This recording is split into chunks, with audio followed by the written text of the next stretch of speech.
नमस्कार। आज के इस वीडियो में हम वीकली आउटलुक देखेंगे एनर्जी पैक से। पिछले एक हफ्ते की अगर बात करें तो क्रूड और नेचुरल गैस एक बड़े दायरे में ट्रेड करता हुआ दिखाई दे रहा है। हमने सबसे पहले क्रूड की बात करें तो क्रूड में हमने एक अच्छा खासा बाउंस आते हुए देखा। प्राइजेस 4900 के करीब जाते हुए दिखाई दिए बट सस्टेन नहीं कर पाए। एक तरफ हम देख रहे हैं कि वैक्सीनेशन प्रोग्राम के बाद कोरोना के जो कंसर्न्स कम हुए हैं जिसकी वजह से क्रूड में जंप आता हुआ दिखाई दे रहा है, क्योंकि उम्मीद जताई जा रही है कि क्वार्टर 3 क्वार्टर 4 के अंदर या सेकंड हाफ के अंदर हम एनर्जी डिमांड को इम्प्रूव होते हुए देख पाएंगे, जिसके चलते प्राइजेस को सपोर्ट मिला। साथ में हमने देखा कि मिडिल ईस्ट में जो जियोपॉलिटिकल टेंशन बना हुआ है गाजा में, इजराइल में, उसके चलते भी क्रूड को सपोर्ट मिलता हुआ दिखाई दिया है और प्राइजेस के अंदर हमने 4850 से 4900 तक के भी लेवल जाते हुए देखे हैं। बट कहीं ना कहीं अभी भी कंसर्न है एनर्जी डिमांड को लेकर और प्रोडक्शंस के लिए भी कंसर्न्स है कि जिस ढंग से हमने देखा ओपेक नेशन ने पहले भी कहा था कि अगर प्राइजेस 65-66 डॉलर के करीब होते हैं तो वहाँ पे हम प्रोडक्शन बढ़ा सकते हैं। ऑलरेडी लास्ट मीट में भी उन्होंने कहा है कि मई जून में हम प्रोडक्शन धीरे धीरे बढ़ाएंगे, जिसके बाद प्राइजेस में प्रेशर बनता हुआ दिखाई दिया। इन्वेंट्रीज के अंदर भी हमने बिल्टअप आते हुए देखा है, जिसकी वजह से क्रूड में दबाव है। इन ऑल कोई बड़ी चेंज नहीं है, बट हम बोल सकते हैं 68 डॉलर से लेकर 62 डॉलर ब्रेंट ट्रेड करता हुआ दिखाई देगा। वहीं डोमेस्टिक मार्केट के ऊपर जब तक प्राइजेस 5000 के ऊपर नहीं निकलता है पॉसिबल हम 4400 तक के भी लेवल फिर से देख पाएंगे।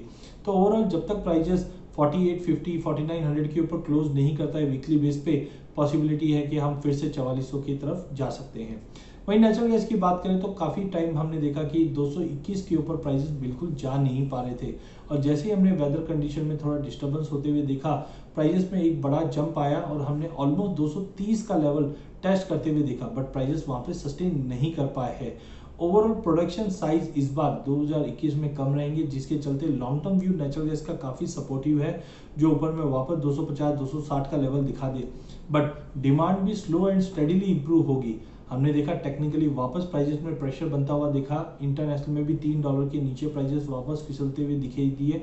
डोमेस्टिक मार्केट में 220 के नीचे लगता है कि प्राइजेस 214 तक का लेवल दिखा देगा। आज की इन्वेंट्री है जो कहीं ना कहीं थोड़ा बहुत सपोर्ट दिखा सकता है, तो हो सकता है कि 212-13 तक का अगर ड्रॉप मिले तो नेचुरल गैस में बाइंग की जा सकती है। बट 221 के ऊपर ही फिर से हम 230 से 232 तक के लेवल देख पाएंगे। तो इन ऑल पूरे अगर एनर्जी पैक की बात की जाए तो क्रूड ऑयल में गिरावट रह सकती है। 4750 से 4800 के बाउंस पे बेच के चलिए। 4950 का स्टॉप लॉस मेंटेन कीजिए। 4600 का लेवल तोड़ने पे 4450 तक के लेवल हम क्रूड में देख पाएंगे। वहीं नेचुरल गैस की बात करें तो इन्वेंट्री को देखते हुए लगता है कि 212 तक का अगर पुल बैक मिले वहां पे बाइंग करके चलिए। 208 के ऊपर जब तक प्राइसेस मेंटेन है, 221 का पहला लेवल और 221 का लेवल तोड़ने पे हम 230 तक के लेवल फिर से देख पाएंगे।